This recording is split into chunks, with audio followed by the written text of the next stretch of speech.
Beach emporium.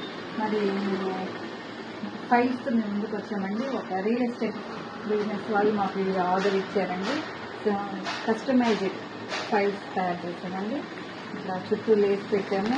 And ఇక్కడ ఒక zip కూడా వస్తుందండి. సో ఈ కలర్స్ మేము ఒక 1000 ఫైల్స్ మాకు ఆర్డర్ వచ్చింది. మీకు ఎవరికైనా ఇట్లాంటి ఫైల్స్ కాన్ఫరెన్స్ అలా స్కూల్స్లో పిల్లల కోసం ఇట్లా ఫైల్స్ అవసరమైతే మమ్మల్ని సంప్రదించండి. మరి మా యొక్క ఫోన్ నెంబర్ 9493590999. Thank you.